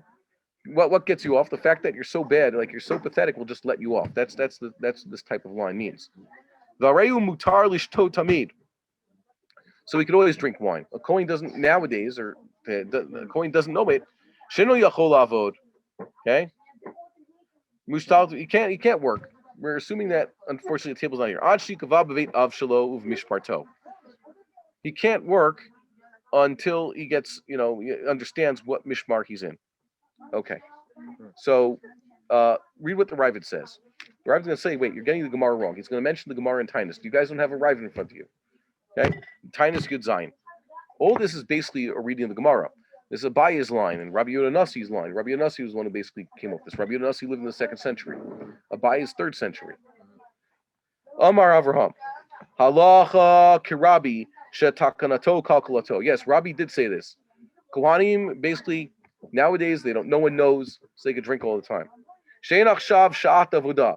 Now is not time of service. We assume that, unfortunately, there's no temple. The temple wasn't staying today. Tomorrow morning, Friday morning. There's an assumption there is not going to be a temple, despite our prayers, which is kind of sad when we think about it. Ulu mehera yibane lo chayshinon. This is a rule, Talmudic rule. Mehera yibane lo chayshinon. Chayshinon is usually something that we're worried we won't want to happen. Mehera yibane lo chayshinon means maybe we don't assume that suddenly there'll be mehera yibane. The mikdash will be built overnight. By the way, Rashi does in one place assume that. Rashi says the end in Yavamis, that the temple will be built by the tzaddikim. But in Psachim and in Rosh Hashanah, I think, another place, Rashi says it's going to fall from the sky. So that's how Rashi explains. What do you mean? The whole thing with bringing the Omer. There was no temple Erev Pesach. There is no temple on the first day of Pesach because you can't build a temple on Pesach. Yet on Chol Moed, they're going to start the temple service and suddenly have Korban Omer. So how will that be? So Rashi says it must be the temple falls out of the sky, ready to use first day of Chol Moed. Because you can't build it on Yontif and you can't build it at night. And the answer is other Rishonim say you don't need a temple like the Rambam. You could just start the temple service without the temple. At least do what you can and bring the Korban Omer. But here the Ravid follows like the Rashi's understanding. Rashi says in his papers there, Mehera Yibane lo chayshinon. We don't figure that the Beit HaMikdash service will just happen, or the temple will just happen right so fast that yesterday we had no Kohanim organized, no one knows their Mishmar, and tomorrow the Kohanim are organized and they know. Okay. Uvein makir, uvein shina makir, mutar lishtot yayin. Therefore, it doesn't matter what he knows. Mutar lishtot yayin. Okay. Distam amar abaye kiman shate kanaya idne chamra kerebi. Okay. The Kohanim, Abaye asked it, how do Kohanim drink today? This is Abaye's question. Abaye's one said, they should never drink. We hold like Rebbe. Meir Yibane, we don't worry about this. Takano, Kalkolato, they can always drink. Okay? But the Rambam holds that the Mishneh Mikdash can come spontaneously. He reads the Gemara differently. Once in his vogue over as a previous halacha. Okay? So look over here. This is the halacha over here that the Rambam says. Kohen who knows his base of, okay? If he knows his base of, and he knows this, he shouldn't be drinking. What about if he doesn't know today? If he doesn't know, so he could drink.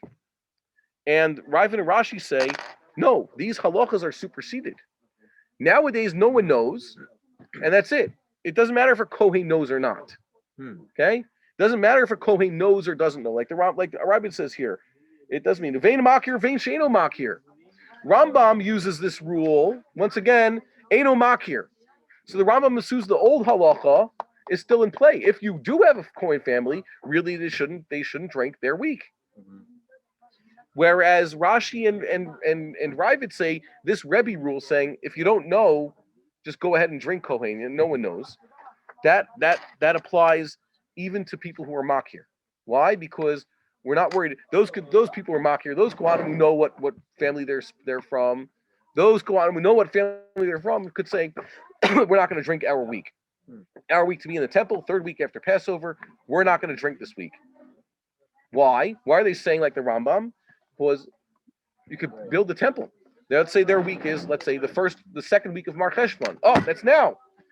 We work the 2nd week of Mar Cheshvan, which is 3 weeks after the start of Sukkot, so we don't drink.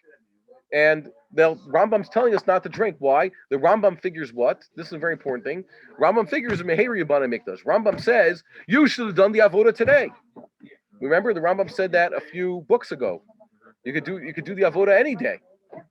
And Rashi and Ravid say that this is an old halacha that got superseded. Why? Because Meheri Yibane, if we ever get our act together, it'll still take a while before we organize the Kohanim and even have this Havamina to do the service. So I was pointing out to everybody then, now you guys understand this. Is this clear? How these two halachas work? According to Rambam, these halachas are always in play. And the question is, are you makir? Do you know your state or not? Most don't know their states, so they fall into the default of Rebbe. And Rashi and Ravid say, that Rebbe's rule now applies to everybody if they're makir. Why? Because Meheri Yabane Lo Chayshinon. The Beis HaMikdash ain't coming back so fast. This was something that I was telling everybody on Passover. We try to live this. This also has a repercussion. Okay, there's consequences, halachic consequences regarding cutting your hair, even if you're Kohen. Why? Because we really believe, and we've seen this with our own eyes. Rambam, when he came to the Beis HaMikdash, what was it? It was Crusades time. It was super dangerous. He was there with 3 other people. Nothing. He couldn't get a minion. So the Rambam still had faith. His halachas assume Meher Yabana Mikdash. We just get our act together tomorrow. We can start having service. So the Kohanim who know their role should stop drinking wine already. And unfortunately, some Rishonim are a little bit more pragmatic. They assume there was no Beis HaMikdash today. There was no Beis HaMikdash yesterday. There might not be a Beis HaMikdash tomorrow.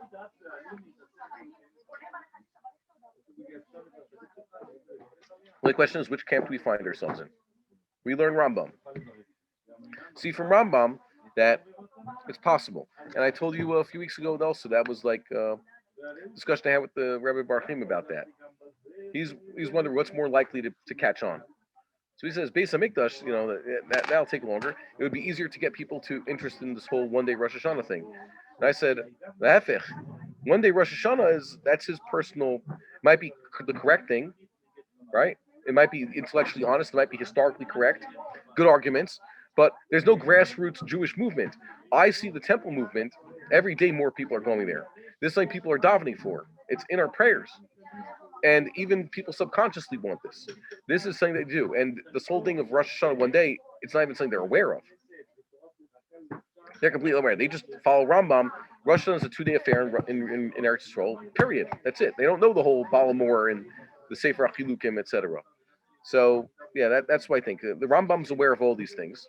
And I think the Rambam is a better, I guess, model for us to follow. That we do figure that the Beis HaMikdash, at least the service, will come back soon. And it could be overnight. Because the Gemara seems to imply that. There are many Gemaras that seem to imply that. Like the Rambam says, you makrivin even if there's no Mizbeach, even if there's no Beis HaMikdash. We could go do it. It's the potential is always there. It's right here. You can't say, well, it's not here. It is there. If you would make it be there. Next halacha. Kohen shegidel se'aro. Needs a haircut. Asurlo li kanes. Okay. Hold on a second. Yeah. Mina mizbeach lifnim. Same line. Right? Whatever that is. We saw it's machlokas. We saw the map. Kohen can't have long hair. Vim nichnas. So let's say he does go into the temple, v'avad, and he served. Chayav mita b'yishmayim kishikor she'avad. So too, he is liable to death at the hands of heaven. And it says, v'yayin v'lish tu kol kohen, rosham lo yigalechu, fer lo yishalechu. They shouldn't shave their heads. Rosham lo yigalechu. Means the kohen doesn't just shave his head. You say like, well, I'm going to buzz cut it anyways, might as well shave it. Easier, right? Just use a zero. No. Ufera lo yishalechu. And they shouldn't also grow ferah. Which is let their hair get long. Just like one who drank wine is punishable with death. Af migudale pera b'mita. So too those who grow their hair long should also be punished with death. Okay. Vein peru rosh michalin avodah. But the fact that you don't hair does not invalidate the service. Afal pi shehu b'mita. Even though he is liable to death for what he did. His service is valid. Okay, we're going to see there's a machlokas. Guys, watch this word yigalechu. Sometimes legaleach means just to shave, period. Just shave it like a razor blade. Sometimes it means just cut it. Just like the Kohanim are not bidden to abstain from wine, ela bishat biyal mikdash, only when they're actually supposed to be going to the temple. So too, they can't have this whole prohibition of long hair is only when they're actually serving. So the Rambam says, when does a Kohen not drink? The week that he works in the temple. That's the most general rule, right? But the week after he leaves the temple, he's not going to be back for another few months, so now he can start drinking. So too, the Kohen has a buzz cut when he works in the temple. Then the day he leaves the temple for home, so he could skip his haircuts for the next 6 months. If he wanted to. It's not derech eretz, but he could do that. Basically, he's a Kohen. He gets a haircut twice a year. Okay. Yeah, I'm talking about who? A Kohen Hedyot, an ordinary Kohen. Of a Kohen Gadol, Asur L'Gala Paralik V'Rab B'Gadav L'Olam. Sharei Tamidu B'Mikdash. Yeah. And also we said, what is the minhag of the Kohen Gadol? Every 2 weeks he gets a haircut. Kach Nemar Bo at Rosho Lo Yifrav Gadav Lo Yifrom. Shouldn't let his hair grow. HaKohen Gadol Me'achav. Asher Yitzak Al Rosho Shem Neshcham is Nuyet Edom L'Bosh HaGadim. At Rosho Lo Yifrav Gadav Lo Yifrom. What is Gidul Para? What's the shiur? Shloshim Yom Kinazir. 30 days. Just like a Nazir has to grow his hair for 30 days, the opposite for a Kohen. Mentioned this a few times. A Nazir lets his hair grow. What I mean 30 days growth. So you're gonna say, so what's the maximum for a Kohen? Kohen doesn't have to he buzz cuts his hair, and then he sees how long does his hair grow in 30 days since he buzz cuts it. And that's his maximum. He doesn't have to shave it to nothing. Okay? 30 days hair growth. If let's say he's like one of us. I don't know. We haven't gotten haircuts now. So now para would be 30 what I have already plus 30. I got my hair cut before Sukkot. It's already almost 30 days. Okay? It doesn't really help. Matter of fact, I was supposed to get a haircut today, but whatever, things came up. Forget that. The point is, it's like the opposite of a Nazir. They're supposed to have short hair. Okay? The minimum Nazirus is what? 30 days. So the minimum, the Kohen's, what's minimum for a Nazir is maximum for a Kohen. This is an explicit Gemara. So read what the Rambam says. So Kohen is Megaleach 30 days, every 30 days. If he's working, Kohen Yod has 30 days. He says Megaleach. Now you think Megaleach means shave his head down to nothing every 30 days, because a Nazir basically, what does he do at the end of his 30 days? He shaves his head entirely. He uses a razor blade. But the Navi just said 2 paragraphs above, what? Rosham lo yigalechu, ufera lo yishalechu. They shouldn't grow their hair long, but they shouldn't shave their heads. And then the Rambam saying, so what do? They shave their heads every 30 days. No, in this case, the galeach means cut it really short every 30 days. Okay? So they don't look bald. There's a difference, by the way. You can do this in grooming. I like this. They have a beard trimmer. You grow a good shadow beard. Cuts your beard really short. It looks good, but it's there's very little length to it. You do your buzz cut right, you don't look like bald. You just look you have a buzz cut. Okay? There's a difference between the two. Shaving your head bald and getting a nice buzz cut are a world of difference. Okay? So that's what it means here. Get a really short haircut once every 30 days. That's what the Kohanim would do. Man, getting really hard to talk, so sorry about that. I lost my voice basically earlier this week. Pretty hard. Anshe Mishmar Asur L'Saper L'Chabes Shabbaton. The men who are on duty, what do? It says that they can't do laundry, and they shouldn't be getting haircuts when they're actually on duty. They shouldn't show up already. Oh, we need to shower. We need to launder our clothes and get our haircut. If they could do so when they're working in the temple, then they would maybe do that because that's when they have time to do so. So just like they say, you have to do your laundry and hair cutting before Yontif begins, before Chol Moed. You have a 7-day festival. So all the laundering and all the hair cutting have to take place before that. So too, Kohanim, they're going to be spending a whole week. Basically, it's a whole festival in the temple. When they're in the temple, it's entirely festive. So they have to make sure to do everything beforehand. All their laundering and all their hair cutting. They're supposed to cut their hair and bathe and do all their laundry before they go up to the temple. Okay? Sometimes they could do it within Jerusalem, but it means before they show up at the temple. Next, Misha Sholmo Mishmarto B'toch HaRegel. His mishmeres finishes during the holiday. He gets off duty from the temple, and suddenly now it's Chol Moed. Sunday, Chol Moed starts. So when's he supposed to do this? When is he supposed to do laundry? We say that the most a person could go without laundry is a week. Or cutting his hair. So he could get a haircut during the Chol Moed. Remember the Chol Moed? Who can get a haircut during Chol Moed? The guy who was in prison right before Yontif. The guy who was sick right before Yontif. He didn't. There's a good reason why he didn't cut his hair before Yontif started. So too, this Kohen, He has an excuse. Well, why don't you cut your hair? It's Chol Moed already. It looks like you haven't trimmed your beard in 9 days. Well, because I showed up at the temple right before Yontif started. No, right, a week when I was supposed to, and then Yontif started right when I was finished. So he gets a heter.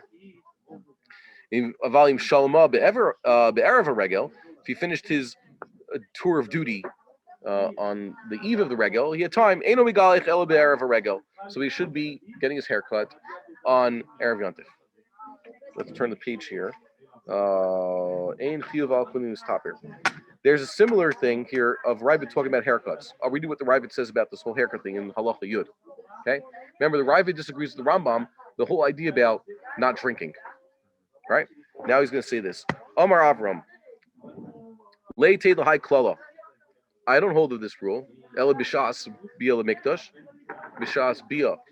The Rambam says, get a haircut. You don't have to make sure that the week that they're in the temple, they have short haircuts. Like I said, the consequence is they can go months without a haircut outside of the temple. So Ravid says, I don't hold to that. Afilu shelo bishat bia asur legadel perash harei chayav listaper b'shloshim yom l'shloshim yom. Even if he's not going to the temple, he's off. He has a few months' time. He still has to cut his hair every 30 days. It says about the Kohanim, they don't grow their hair long. Bia l'mikdash perush b'mishmar tam. Okay? So Bia l'mikdash means, as it says here, what? Bia l'mikdash, it means in their mishmar tam means that it's always called Bia l'mikdash as long as they know what mishmeret they're in. Wow, so that's kind of wild. Dasa Rambam Quadim Shenu Mikdash Mutar Legalid Sarah. The Rambam's consequences, if they're not at the temple, they could grow their hair. Yeshe if you know B'dasa Ram, so Konim Ariglam Avod B'Mikdash Shasul Gadol Saram Gam B'Shashin Amovdim B'Mikdash. Okay, Ravid Kasab Shlachol Konim Asul Gadol Saram Bizman Shbeis Mikdash Kayom. Okay, as long as the base of Mikdash is standing and all the Kohanim have their jobs, now they can't get their haircuts. Bias Mikdash is B'Mishmartam. They all know everything's organized. Bizman Churban L'Chol Deos Ein Chiyuv Kun this top here. Bizman Churban, there is. Everybody agrees that there's none of this thing like, oh, maybe they know their mishmeres, so just like they can't drink wine, according to the Rambam, they can't cut their hair. The Rambam doesn't say such a thing. So the Rambam holds like the Ravid in the Rashi, at least in this one, if they're not at the temple, they can't cut they can grow their hair long. Okay. But this is an interesting Ravid. He's more makbir than the Rambam.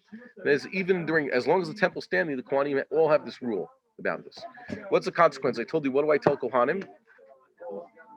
Tell Kohanim with payas. This is Rabbi Zaria Ariel's shita. He's going to say that, Kohanim, they're going to somehow, because it became a cool thing that Kohanim grow payas, everybody who's Hasidish has payas, even Kohanim. So it's fun to surprise them and tell them, when are you going to cut off your payas? Because you hold like Rambam or Ravid. Okay? When they build the temple, you're going to be a Rambamist and grow payas every few months until you have to go to the temple and cut it off. You're going to hold like Ravid and say you have to cut your payas. Why am I saying this? They say, what's the difference? Payas, I can get a buzz cut. I have payas. What's the problem? Payas is part of your head hair. What's the difference between head hair and beard hair? Halachically, how do you know where one ends and the other begins? Well, one, they say that the corners. Rambam says this is the place where beard hair starts. But there's also clear distinction between head hair and beard hair. What's the difference? Well, head hair, even children have. Beard hair only kicks in when you get older. And for most men, you see that there's a clear line where the head hair ends and the beard hair begins. Especially if you're cutting it short. And usually there's a bone over here indicating that. Okay? It's quite clear. So that's the difference between head hair and beard hair. Beard hair, we never saw the Kohanim have to cut their beard hair. There's no halachas about that. But head hair, the payas are part of the head. Pe'at harosh. And even though now al pi Kabbalah, people like to grow their payas long, just because you like to do this and it's a midas chasidus, which Chazal never dreamt of, by the way, it doesn't mean that if you want to serve in the temple, suddenly you have a heter to do it. It's an Isser Doraisa to grow your hair if you're a Kohen. So according to the Ravid, Kohanim, when they build a temple, will not be having payas, period. According to the Rambam, they'll have the luxury of trying to grow longer payas for a few months at a time. How long can your payas grow in 6 months? I don't know. Whatever it is, I guess it would depend on the guy. But then, of course, the Kohen would have to trim it. I remember telling Kohanim this one. remember telling you Yehuda Glick about this for the first time. And then like showing the Rambam, he was just like, oh wow, he was holding his head like, my payas will have to go. You're preparing for Korban Pesach. You have to realize that if you're a Kohen and you want to serve, I used to give Kohanim a bracha. Just like I tell people, may you never eat afikomen again. Right? Because you want to eat Korban Pesach. They take it, it's like, oh, you're cursing me. I should never have a Pesach. No, you should never eat afikomen again. You should always eat the Korban Pesach instead. So too, I bless the Kohen. May you have to shave off your payas tomorrow. Okay? So it's a bracha that they would have to cut off their payas. So yeah. And what about a Nazir? Kohen takes on a Nazirus. Said a Kohen has to be the opposite of a Nazir. A Kohen takes on Nazirus. What happens now? So there's an idea that a person takes on Nazirus, something that's a Hataras Nadarim, right? It's a type of neder. For a lot of even Nazirus, sometimes there's Hataras Nadarim. If I had known, it's a big mistake. Big regret. There's a petach there, so the Beis Din can matir his neder. So sometimes a Kohen should be aware, like, you cannot serve as a Kohen if you take this on. Or sometimes they tell him, now you're stuck with it. You're a Kohen. You shouldn't have taken on Nazirus. It doesn't help you, by the way. Why doesn't Nazirus help a Kohen? He's already holy like a Nazir. It's just the same as Surim. Can't go near the dead. Can't drink wine. He brings a special korban. What else does the Nazir do? The 4 things. He has a special haircut. They're the opposite of a Kohen. So what did a Kohen gain by becoming a Nazir? They're the least likely people to do it. They don't need it. Nazir is a way of a regular Jew becoming like a Kohen, so they don't need it. So what if he does it? They should have told him he should try to get out of it somehow. If not, he has to stick with it. I think that brings us to the end now. So we'll just look for questions and comments, and we'll do this next time. But I find this, like I said, this sugya over here about Meheri Yabana Mikdash or not, for me is the most important one. It shows you major hashkafa of the Rambam. Mehera, he does assume that the Mikdash will be built. That's why he brings the old halacha, and Rebbe's takana helps if you don't know your mishmar. But indeed, if you know your family, Kohanic family, you should not be drinking wine. And we assume the temple will be rebuilt speedily because it's totally possible. It's in our hands like everything else. Have a good Shabbos, and see you next week. God bless everybody. Be well. We would like to encourage our viewers to share these videos with friends and send in your responses. If you would like to obtain Birkon Nusach Eretz Yisrael or invite the rabbi for a speaking engagement, please email us at office@machonshilo.org.